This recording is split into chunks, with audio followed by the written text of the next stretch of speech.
All right, we're going to redo this. I don't know why it deleted earlier. Psalm 9 and 10 for day 156 of our read through the Bible.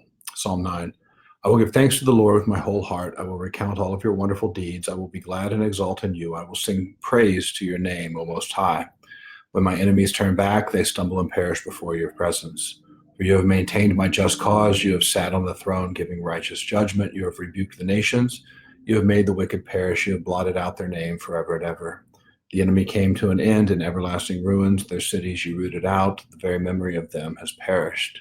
But the Lord sits enthroned forever. He has established his throne for justice, and he judges the world with righteousness.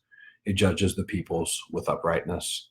The Lord is a stronghold for the oppressed, a stronghold in times of trouble, and those who know your name put their trust in you. For you, O Lord, have not forsaken those who seek you.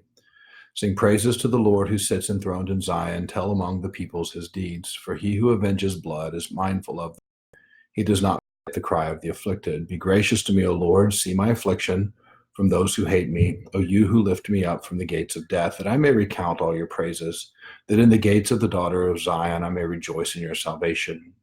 The nations have sunk in the pit that they made, in the net that they hid. Their own foot has been caught. The Lord has made himself known. He has executed judgment. The wicked are snared in the work of their own hands. The wicked shall return to Sheol, all the nations that forget God. For the needy shall not always be forgotten, and the hope of the poor shall not perish forever. Arise, O Lord, let not man prevail. Let the nations be judged before you. Put in them fear, O Lord. Let the nations know that they are but men. Chapter 10. Why, O Lord, do you stand far away? Why do you hide yourself in times of trouble and arrogance? The wicked hotly pursue the poor. Let them be caught in the schemes that they have devised. For the wicked boasts of the desires of his soul, and the one greedy for gain curses and renounces the Lord. In the pride of his face, the wicked does not seek him. All his thoughts are, there is no God. His ways prosper at all times. Your judgments are on high, out of his sight. As for all his foes, he puffs at them. He says in his heart, I should not be moved. Throughout all generations, I should not meet adversity. His mouth is filled with cursing and deceit and oppression. Under his tongue are mischief and iniquity.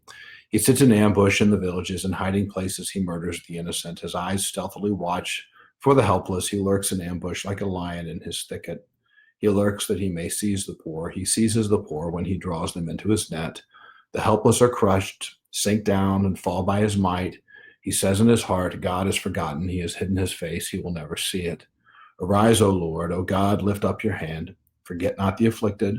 Why does the wicked renounce God and say in his heart, you will not call to account?